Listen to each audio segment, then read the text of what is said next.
Okay everyone, this is pretty much almost finished with all the modifications that I'm going to make on this Troy Bilt Flex, and I'm just going to walk around it to show you. I have the what do you call that thing, leaf blower on the front, attachment on the front, but as you can see, I have my starter on here.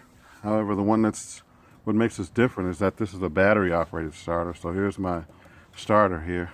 And if I walk around to the other side, you can see my battery is coming from the starter.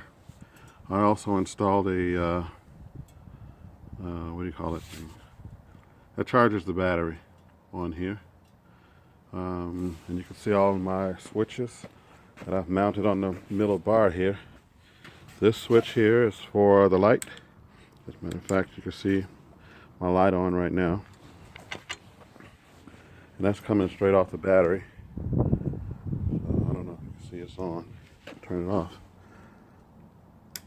That goes off. Here next to it, just so I can keep track of my battery, I installed a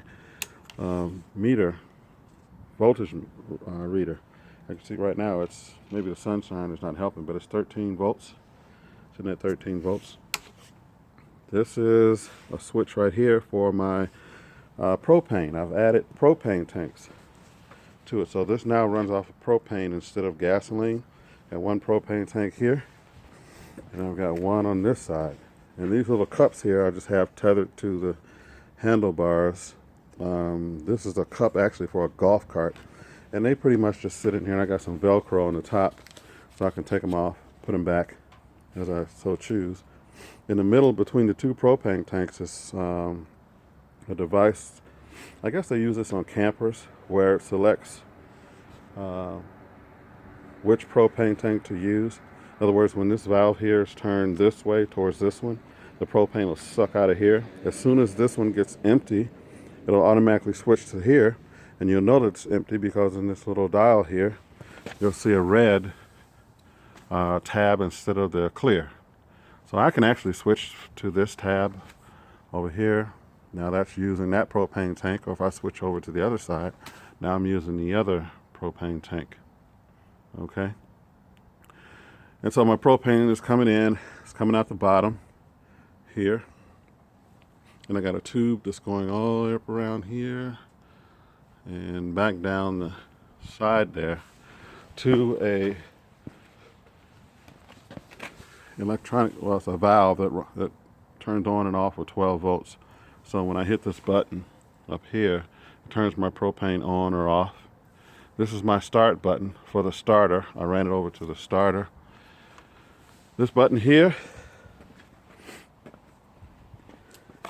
is for my voltage regulator. I can turn it on or off. That's the guy underneath on the silver part that charges the battery. And the reason that I have an on-off switch for him is because I don't know what's wrong with this type, but when I turn the unit off, for some reason the voltage leaks back through ground, which over maybe a course of 10-11 days will bring my battery down to where it won't start. I could put a diode in there to keep the voltage from going backwards, but I installed a switch right here anyway. So when it's running, it charges the battery. When it's off, it won't charge the battery. I also have a switch here, and that's for my heated hand grips. That's these hand grips. They get warm when I'm out here in the winter time, which is nice. So I've added propane, I've added a light, I added a battery starter and a battery, and as you can see, I don't know if you can see, let me open this gas tank up. It's 100% bone dry in there, nothing in there, and I'm going to start it up, get it running, show you how it works. So let's see, let's see, so I could turn my propane on, hit my start button, it's running.